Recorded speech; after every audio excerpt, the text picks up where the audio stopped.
Ça m'attriste beaucoup que les gens soient aussi confus par rapport à l'aviron. Et aujourd'hui, dans cette vidéo, je vais essayer de démystifier ce sport qui est si grandiose.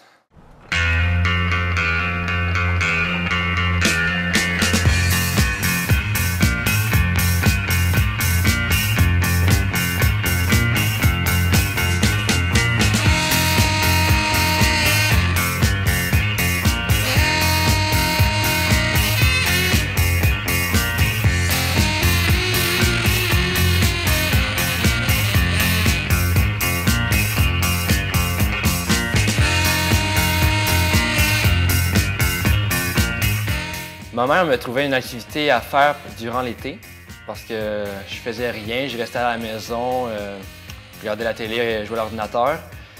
Ma mère avait vu qu'il y avait un club d'aviron à Laval. J'ai décidé d'essayer.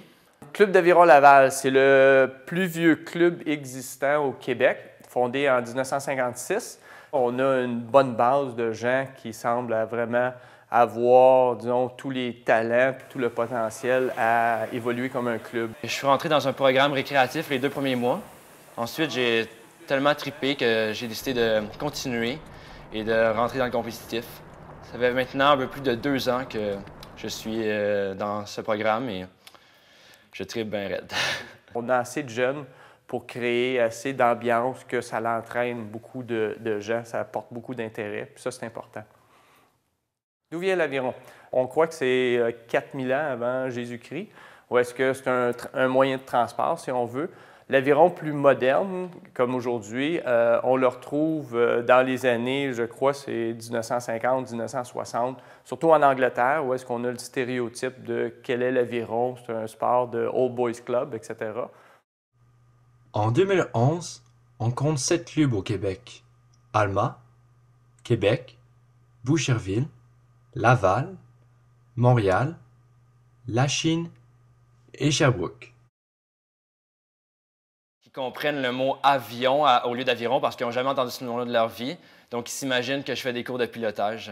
Ou quand je parle à des gens de l'aviron, tout ça, eux autres, ils sont sûrs que je parle d'un canot, d'une chaloupe qui se rame par l'arrière.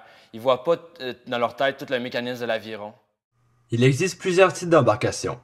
Le bateau à 8 rameurs, à 4 rameurs, à 2 et à 1.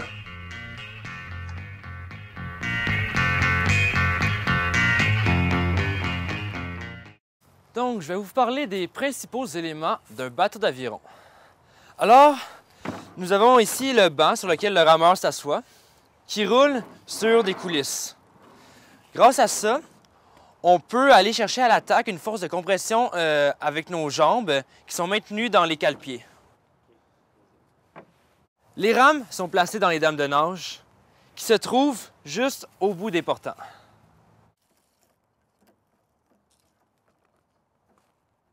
Les plabords sont sur le côté de la coque qui forment la plus grande partie du bateau. L'aviron est un sport complet. Il sollicite la quasi-totalité de nos muscles. Voyons cela d'un peu plus près.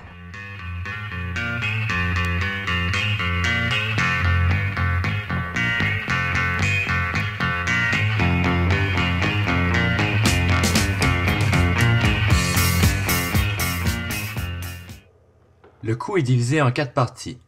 L'attaque, la passée dans l'eau, la fin du coup et le retour. Lors de l'attaque, les jambes sont repliées, les bras sont tendus vers l'avant et le dos est droit mais légèrement incliné vers l'avant. Lorsque l'on est sur l'eau, c'est la partie où les rames rentrent dans l'eau. La passée dans l'eau commence avec une force de compression venant des jambes, tandis que le haut du corps ne bouge pas. C'est seulement vers la fin que l'on peut commencer à basculer le dos vers l'arrière et à plier les bras.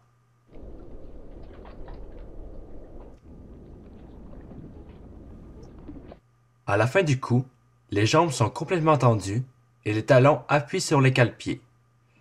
Les coudes sont sortis et le dos est droit mais légèrement incliné vers l'arrière.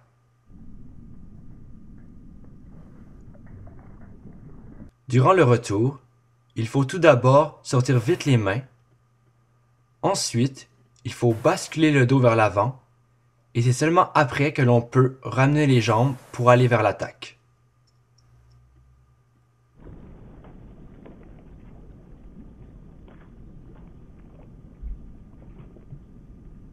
C'étaient les 4 composantes du mouvement de l'aviron.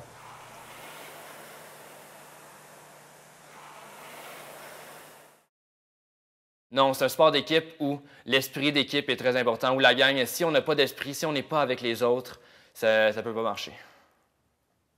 L'esprit d'équipe s'illustre avec quand on va en compétition, on collabore avec les autres pendant tout le long de la compétition et on vit des expériences inoubliables.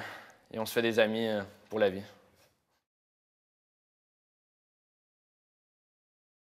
J'espère que cette vidéo vous aura permis d'en apprendre plus sur ce sport que j'aime tant et que vous saurez dorénavant faire la différence entre l'aviron et un avion.